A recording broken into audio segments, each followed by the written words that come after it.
Oke, ketemu lagi.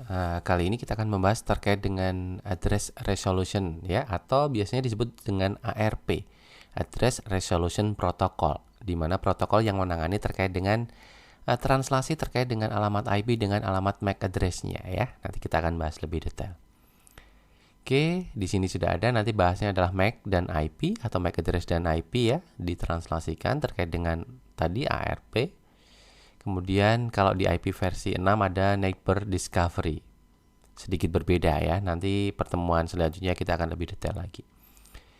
Oke, kita masuk di bagian MAC dan IP.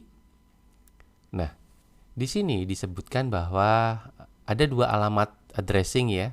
Two primary addressing, yaitu adalah alamat fisik yang disebut sebagai MAC address di layer 2 ya, di layer 2. Kemudian adalah alamat logical yaitu IP address di layer 3. Permasalahannya biasanya ada beberapa. Kalau ini pernah saya jelaskan ketika kita mentransmit data dari jaringan, itu ada beberapa IP ya. IP source destination tidak berubah, biasanya MAC address-nya yang berubah kalau jaringannya jauh. Nah, sedangkan ketika kita berkomunikasi di jaringan local area network, kita membutuhkan alamat MAC-nya atau MAC address-nya atau alamat fisiknya. Nah, ketika kita set pada PC1 alamat logiknya atau PC2 alamat logiknya, ketika dia mau berkomunikasi dengan IP dari PC2 dari PC1, maka dia akan menanyakan berapa MAC address dari PC2. Maka baru dia akan dikasih tahu dan kemudian dia bisa berkomunikasi. Apalagi kalau kita sudah pernah membahas terkait dengan materi switching ya, Ethernet switching pada switch, di mana ada MAC address tabel ya, port 1 MAC berapa dan seterusnya. Maka dia menggunakan MAC. Seperti itu, teman-teman. Kemudian, nah di sini ini juga pernah kita singgung ya, di mana ini ada lewat berapa router. Ketika PC1 berkomunikasi dengan PC2 yaitu 192.168.10.10 ya di sini. Kemudian 10.11.10, source dan destination terkait dengan IP address-nya tidak akan berubah, tetapi destination dan source MAC address-nya akan berubah sesuai dengan jaringan dia berjalan. Contoh, di sini source-nya AAA, walaupun dia tujuannya ke sini, tetapi dia harus lewat router 1, maka destinasinya masuk ke sini dulu. Nah, ketika masuk, maka dia ada denkapsulasi, dibuka, kemudian source-nya diganti C ini, kemudian destinasinya diganti D pada jaringan ini. Tetapi source dan destination IP address-nya tidak berubah. Kemudian masuk ke R2, dibuka lagi, source ininya tetap, yang berubah adalah di bagian ininya saja. Ini kalau terkait dengan jaringan luar ya, host ya, ada terkait dengan IP. Tetapi kalau di lokal, biasanya pakai switch, maka dia akan mengidentifikasi MAC address-nya. Seperti itu, teman-teman. Nah, inilah fungsi dari ARP, Address Resolution Protocol, mentranslasikan antara alamat IP address yang di-assign atau yang dimiliki dari device dengan MAC address-nya. Karena dua-duanya adalah primary address ya, primary address. Nah, kita masuk ke bagian ARP-nya. Nah, di sini teman-teman. Misalkan ini kan local area network ya, local area network di mana IP-nya pada satu jaringan 192.168.1.0 prefix 24. Ya, prefix 24. Ini adalah 5, belakangnya 5, belakangnya 6, 7, 8. Nah, pernah saya jelaskan di switch biasanya ketika dihidupkan dia akan mengupdate, membangun dari tabelnya ya, tabel MAC address-nya dan seterusnya. Nah, ketika dia berkomunikasi, bahkan kalau kita sudah belajar terkait dengan learning ya, learningnya dari switch ya, maka dia ketika mau mengirim data ke 192.168.1.7, tetapi dia cuma punya IP address-nya, maka dia akan masuk ke sini. Dia harus nyari tahu MAC address-nya, yaitu lewat ARP tadi. Seperti itu, teman-teman. Nah, fungsi dari ARP sendiri adalah ini ya.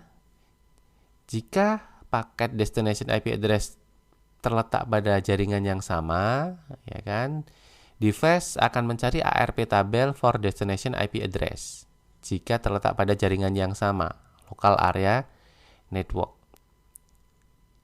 Jika jaringannya berbeda, maka dia akan mencari default gateway-nya yang tadi sudah dijelaskan di awal. Jika device lokatnya IP address corresponding MAC address is use the destination MAC address in frame, maka dicari tuh. Maka kewajiban dua ini ya, IP versi 4 dan IP versi 4 dan MAC address-nya harus diketahui. Nah, cara tahunya adalah di ARP tabel. ARP tabel bisa pada PC, bisa pada device-nya. Jika tidak ada ARP tabel ditemukan, maka device send ARP request, meminta, hey, MAC address-nya IP ini berapa ya? Nah, nanti akan diberitahukan. Nah, seperti ini contohnya. Ini kalau MAC address-nya mau dihapus, ya biasanya di ARP tabel punya timing sendiri atau punya waktu ya untuk mengupdate ARP tabelnya. Karena apa? Memungkinkan IP address-nya berubah dengan MAC address yang lain. Seperti itu, teman. Nah, contoh di sini misalkan I will remove, dia akan menghapus ARP tabel entries yang dia punyai. Kemudian kemungkinan di sini ya kan, dia merubah interface-nya yang tadinya G00 menjadi G00. Otomatis ketika dia merubah interface-nya, otomatis kan MAC address-nya berubah, bukan yang lama lagi. Maka ARP tabel pada ini mungkin akan terupdate. Seperti itu ya. Nah, untuk di router kita bisa melihat ARP tabel dengan show IP ARP. Maka akan terlihat di sini IP-nya berapa, kemudian MAC address-nya berapa, ya kan? Interface-nya apa? Karena setiap interface punya alamat MAC address yang berbeda. Kemudian kalau di PC kita juga bisa menggunakan ARP main A, main all ya, maka akan kelihatan IP-nya berapa, physical address-nya berapa. Nah, ini akan diupdate.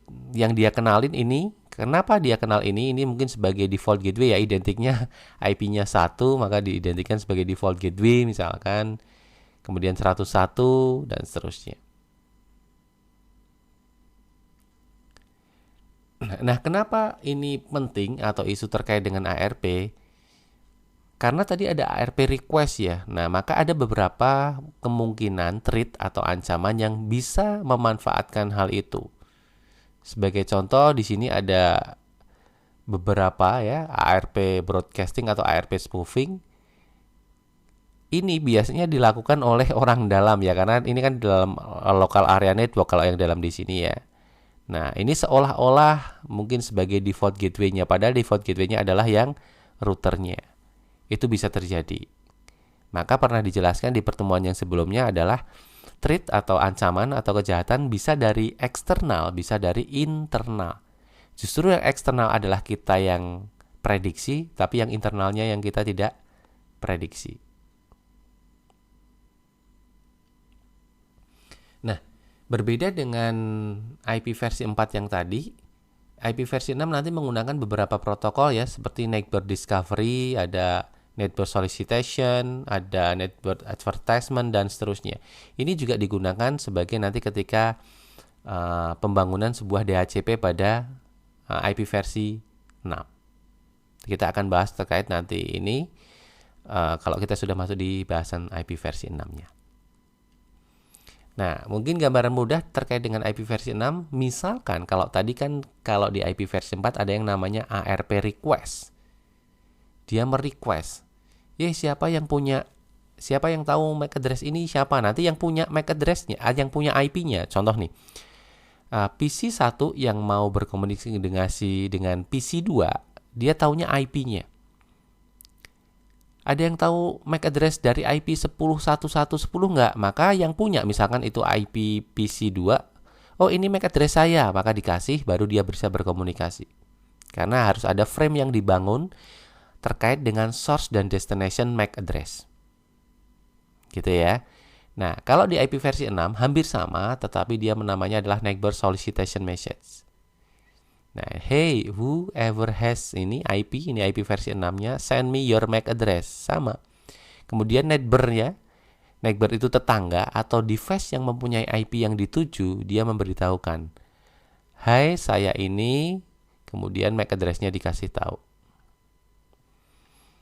Hai, ini IP-nya yang ini ya, hai IP ini, kemudian si pemilik IP ini, kemudian dia mengasih tahu bahwa MAC address-nya ini. Baru dibangunlah tadi frame tadi dengan dua primary alamat ya, addressing, IP dan MAC. Baru bisa berkomunikasi. Gitu teman-teman untuk gambaran singkat terkait dengan addressing resolution protocol ya. Dan kita ketemu lagi di pertemuan selanjutnya.